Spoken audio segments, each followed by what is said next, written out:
Hello and welcome to Absolute Trust Talk. I'm Kirsten Howe, the managing attorney at Absolute Trust Counsel, and here with me is Ariana Flynn, one of our associate attorneys. And you may notice that our hair and our clothing are the same as they were in the last episode because we're recording these back to back. If you recall from our last episode, we were talking about healthcare planning, end of life planning, and we talked about two legal documents that we include in our estate plan. Today, we're going to continue that conversation, but we're going to be talking about medical documents. These are doctor's orders that clients, in our case, clients, in the doctor's case, patients, prepare together with their doctor to address some of their treatment and end of life concerns. And there are two of them that we're going to talk about that we get a lot of questions about these in our estate planning, but they are not legal documents, so we can't prepare them for our clients. All we can do is talk to them and educate them about it. And that's what we're doing here today. Ariana, do you want to talk about the first one? Yes, absolutely. So the first one is the DNR document, and that stands for a do not resuscitate.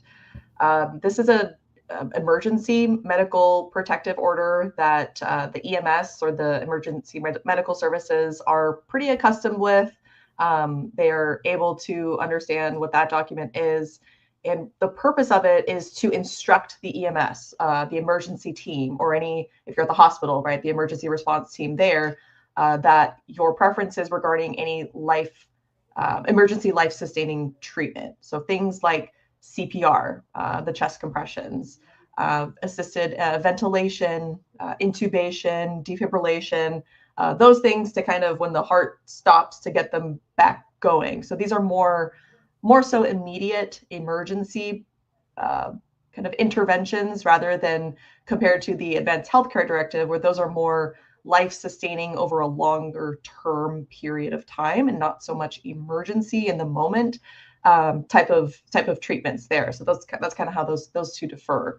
The DNR obviously has to be signed by the patient themselves or their healthcare decision maker at the time, and then also by their physician, so their doctor.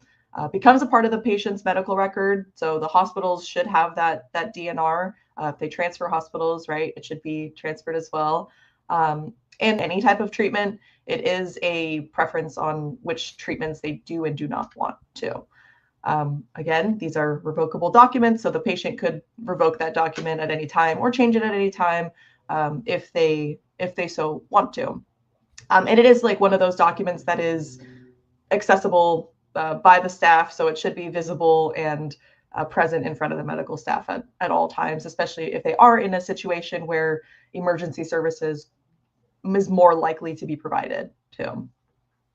Yeah, and that is maybe one of the most important points about it. If you are someone who, for whatever medical reason, has decided that you want a DNR order,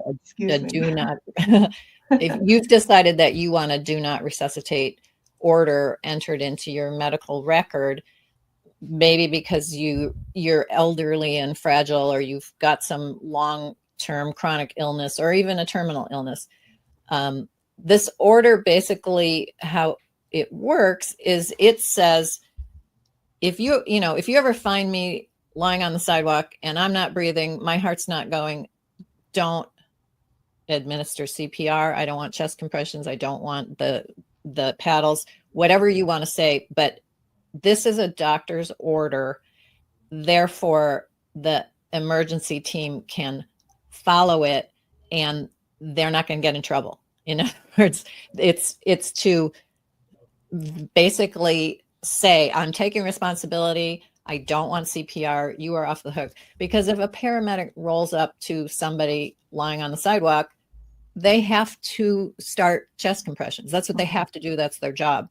But if you have this, they don't, and they won't. But unless they see that order, they will, because that's their job. That's what they're legally required to do. So Ariana's point about it needs to be available. It needs to be nearby is a very important one. It would be in your permanent record, but your permanent record is, at Kaiser or it's at John Muir. It's not, Right. it's not on your forehead. It's not tattooed on you. Mm-hmm. So a lot of people will keep this, like on the refrigerator or someplace handy. If they're at home, they can grab it. They can show it to the paramedics when they arrive. And I suppose you could carry it around with you or have, whoever you travel around with carry it. But it's only effective if the emergency personnel are aware of it, I guess is my point. And you can get these, the California Medical Association has these forms on their website. You can access them and you can fill them out with your doctor. It has to be signed by a doctor to be valid. Okay, so let's talk about the next one. Ariana, do you want to get started on that one?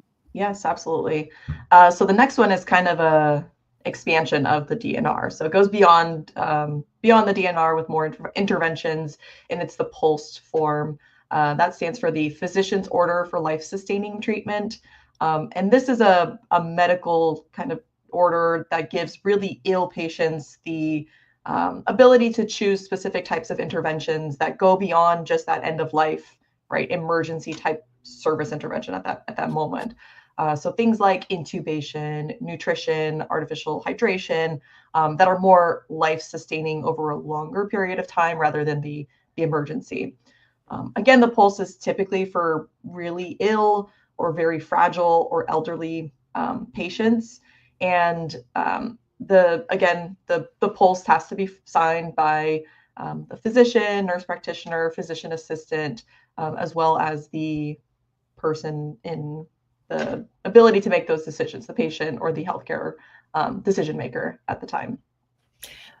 Yeah, it's like a DNR, but the DNR is very narrow. It's just don't resuscitate me. That's the only issue in the DNR. In the POLST, you can say anything that you and your doctor want to say. You can say anything, and it becomes a doctor's order, such that if your doctor's not in the room and you are unconscious, people know what they're supposed to do. It's a doctor's order. The POLST is much more common with our elderly clients. A lot of our elderly clients have POLSTs, and it's a hot pink form. If you've ever seen it, you'll remember it. It's printed on hot pink paper for a reason, because it's got to be something that people will look at. They're going to find it easily. And again, I think my clients put them on the refrigerator. And if emergency personnel ever show up, they show it to them, or you can grab it and bring it to the hospital. I know a lot of people in assisted living facilities and skilled nursing have POLSTs, and they have them just right there by the bed. Right. Okay, so these are two things that may be more specific to people with particular health concerns. They are doctor's orders. We as lawyers can't help you with them, except we can educate you about them. And that's the goal here today. Ariana, anything else that we need to add about either of these? Yeah, just I guess one additional comment is that these go hand in hand with each other. You don't just want the DNR, the POLST, or the Advanced Healthcare Directive. You want a combination of all of them that they apply to you. Because the healthcare directive, the Advanced Healthcare Directive, is a legal document that appoints the agent. POLST and DNR are a little bit more specific on the therapies and interventions, specifically to the emergency medical services and to the physician too. So they all go hand in hand and do work together. Yeah, that's an excellent point. Just because you have a POLST doesn't mean you don't need a healthcare directive. If you didn't hear me in the last episode, I said it. Everybody needs a healthcare directive if you're 18 or older. Okay, very good. Thank you, Ariana. And we are going to do one more episode on this topic. We're going to get into the more heavy stuff, the assisted suicide and euthanasia. on the next episode. So come on back. And we hope you learned something today. We look forward to connecting with you next time. Thank you for joining us today for another episode of Absolute Trust Talk Live. If you enjoyed listening in, then don't forget to subscribe. You can find us on Apple Podcasts or wherever you may listen by searching Absolute Trust Talk. While you're there, we would also love for you to leave us a review. And then why not share your favorite episodes with family, friends, or colleagues too? You can find all of our shows and corresponding show notes by visiting absolutetrustcouncil.com. You'll also find a variety of other free resources, including our ebooks, videos, blogs, presentations, and more. If you need help with your estate planning or administration, we also offer a free discovery call to help get the process started. You can find more information on booking your session by visiting absolutetrustcouncil.com/scheduling. Don't forget to keep an eye out for our next live episode. If you join us for the broadcast, you can submit questions during the show.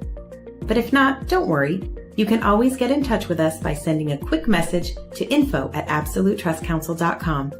Thanks again for listening. We'll see you soon.